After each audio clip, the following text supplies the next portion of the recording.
Hello दोस्तों, मैं हूँ अक्षय तेली। आप सबका Excel Design Technologies YouTube channel पर स्वागत है। आज के इस वीडियो में हम सीखेंगे ब्रिस्कैड में मटेरियल कैसे अप्लाई करें और कस्टम मटेरियल कैसे बनाएं। अगर आप ब्रिस्कैड में 3D मॉडल को रियलिस्टिक बनाना चाहते हो, तो ये वीडियो आपके लिए बहुत यूजफुल होने वाली है। तो चलिए शुरुआत करते हैं। तो आप देख सकते हो ये हमारा ब्रिस्का सॉफ्टवेयर है। तो ब्रिस्का सॉफ्टवेयर में हमने ये चेयर को मॉडलिंग किया हुआ है ब्रिस्कैड प्रो में। ओके, तो अभी हमारे पास इसको मटेरियल अप्लाई करने का है। तो मटेरियल हम लोग कैसे अप्लाई कर सकते हैं? तो जैसे कि आपको पता है कि ब्रिस्कैड में हमारे पास पैनल टैब है जिसमें प्रॉपर्टी पैनल, लेयर्स पैनल। तो वैसे ही हमारे पास एक रेंडर मटेरियल का भी पैनल है। अगर आपको ये रेंडर मटेरियल का पैनल नहीं दिख रहा है, तो आप राइट क्लिक करोगे, पैनल टैब्स में जाओगे, तो इधर से आप रेंडर मटेरियल का पैनल शो और हाइड कर सकते हो। ओके, तो रेंडर मटेरियल पैनल में आप देखोगे तो हमारे पास अलग-अलग टाइप्स के ऑलरेडी मटेरियल्स अवेलेबल है, जिसमें आप कैटेगरी में देखोगे तो ग्लास मटेरियल की कैटेगरी है, वुड मटेरियल की कैटेगरी है, स्टोन मटेरियल की कैटेगरी है। ओके, तो अभी ये चेयर को मेरे को वुड मटेरियल से अप्लाई करने का है। तो उसके लिए मैं वुड मटेरियल का फोल्डर ओपन करूंगा। इसमें आप देखोगे तो अलग-अलग टाइप्स की कैटेगरीज़ है, अलग-अलग टाइप्स के मटेरियल्स है, जिसमें आप देखोगे तो रेड वुड है, प्लैंकलेस है, येलो प्लैंक्स है। ओके, तो अभी मेरे को रेड वुड से मटेरियल को अप्लाई करने का है। तो मटेरियल अप्लाई करने में इधर 2 तरीके हैं।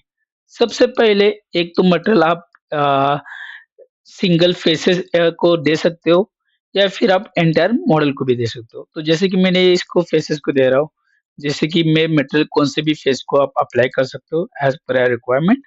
और अगर आपको एंटायर मॉडल को करने का है, तो आप इधर सिलेक्शन में आप देखोगे तो कंट्रोल प्रेस करोगे तो आपको एंटायर मॉडल सिलेक्शन करने का ऑप्शन आएगा। तो एंटायर मॉडल को आप सिलेक्ट करोगे, तो मटेरियल आपका एंटायर मॉडल को अप्लाई हो जाएगा। सो इस तरीके से आप ब्रिस्केट में मटेरियल को अप्लाई कर सकते हो। ओके, तो अगर आपने मटेरियल अप्लाई करने के बाद अगर कुछ ऐसे मटेरियल्स हैं जो मटेरियल लाइब्रेरी में अवेलेबल नहीं है, तो आप कैसे इसमें ऐड कर सकते हो? तो इन दैट केस अगर आप व्यू में जाओगे, तो व्यू में हमारे पास मटेरियल्स करके एक टैब है, या फिर आप कमांड लाइन में भी मटेरियल टैब सर्च कर सकते हो।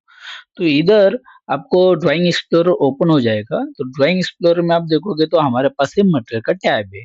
तो मटेरियल टैब में करंटली हमने रेडवुड अप्लाई किया है। तो इसका ये प्रीव्यू विंडो में प्रीव्यू दिखेगा कि ये कैसे दिखता है, और इसका ये ऑप्शन सिलेक्ट किया हुआ है। अगर कुछ नया मटेरियल ऐड करने का है, तो आप कैसे ऐड कर सकते हो? तो इधर न्यू पे क्लिक करो, इधर मटेरियल का नाम आता है। तो इधर आपको कुछ न्यू मटेरियल ऐड करने का है, जैसे माय मटेरियल मैंने अगर नाम देता हूँ, मैं इसको रीनेम कर सकता हूँ। फिर उसके बाद में इधर आप सिलेक्ट करके उसमें कुछ भी चेंजेस कर सकते हो, जैसे कि अगर आपको कलर शो करने का है, अभी ये प्रीव्यू में आपको ब्लैक दिखा रहा है, मतलब ग्रे दिखा रहा है, लेकिन इसमें आप कलर शो करने का है तो आप डिफ्यूज पे क्लिक करोगे, तो जो मटेरियल चाहे आप उसमें कलर सिलेक्ट कर सकते हो, तो ये प्रीव्यू विंडो में दिखेगा। फिर उसी हिसाब से अगर आपको एम्बिएंट कलर दिखाने का है, तो एम्बिएंट में भी आप जैसे कि उसका रिफ्लेक्शन कौन-सा कलर पे चाहिए, तो वो आपको शो करने का है, तो आप एम्बिएंट कलर से थ्रू शो कर सकते हो। ओके? फिर इसमें आप ट्रांसपेरेंसी को बढ़ाना चाह रहे हो तो बना सकते हो, कम करना चाह रहे हो तो कम कर सकते हो। तो ट्रांसपेरेंसी बढ़ाने के बाद आप देखोगे तो ये आप हमारा ऑब्जेक्ट ट्रांसपेरेंट दिख जाएगा। ओके? तो in that way you can आप उसमें ट्रांसपेरेंसी बढ़ा सकते हो, कम कर सकते हो। फिर अगर इसमें सेल्फ इल्यूमिनेशन करने का है, जैसे कि अगर लाइट होगा तो इंटरनली वो मतलब लाइट लगाने के बाद लो हो जाएगा, तो उसको सेल्फ इल्यूमिनेशन पे आप कर सकते हो, उसमें कम-ज़्यादा कर सकते हो। ओके, तो ये हो गया कलर के बारे में। अगर उसके अलावा अगर कुछ अलग मटेरियल है, उसका इमेज होगा तो ना आपके पास ऑलरेडी है अवेलेबल, तो वो कैसे कर सकते हैं? तो उसके लिए मैं चाहे तो ये मटेरियल को डिलीट कर सकता हूँ, इधर से delete, again I will create one new material, इधर मैं अप्लाई करता हूँ माय मटेरियल।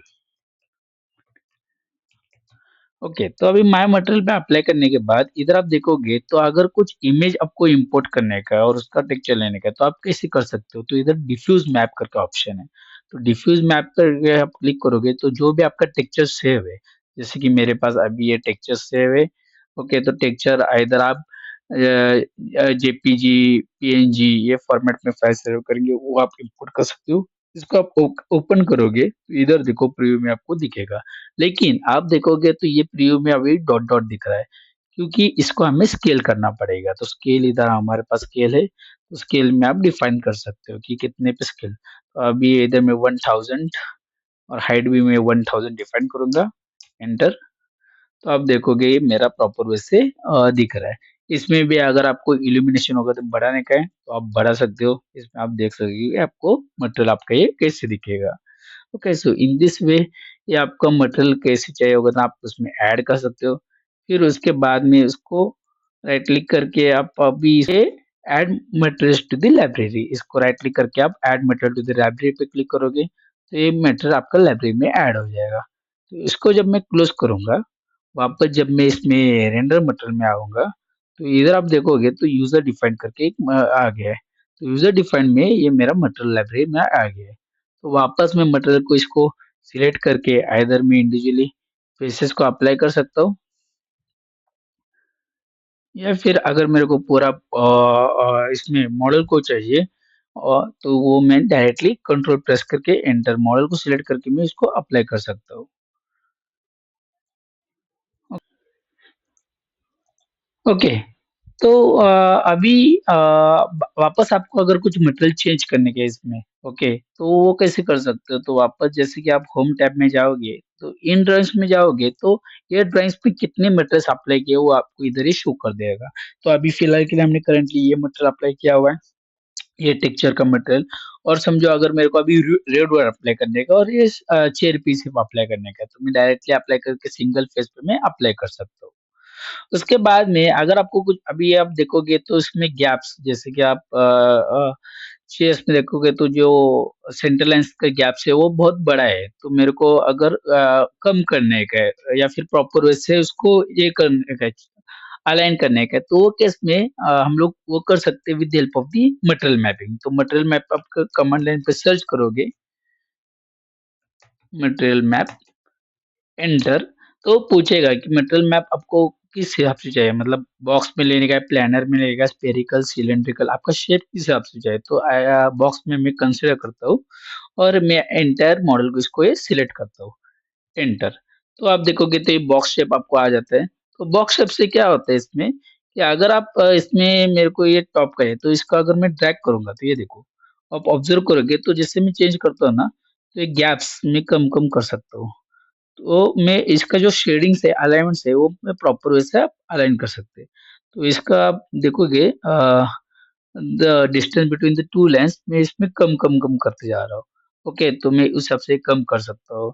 फिर उसके बाद में अगर इसमें भी आपको कुछ डिस्टेंस कम करने का है, जैसे कि आप देखोगे तो ये भी मैं इधर प्लेन चाहिए या सिर्फ लाइन चाहिए या सिर्फ ये भी चाहिए, तो मैं शेडिंग जिस हिसाब से चाहिए वो मैं कम ज़्यादा कर सकता हूँ with the help of the material mapping. तो मटेरियल मैपिंग में मैं इस हिसाब से प्रॉपर वैसे मेरे को जिस हिसाब से चाहिए उस हिसाब से मैं टेक्सचर्स को अलाइन कर सकता हूँ।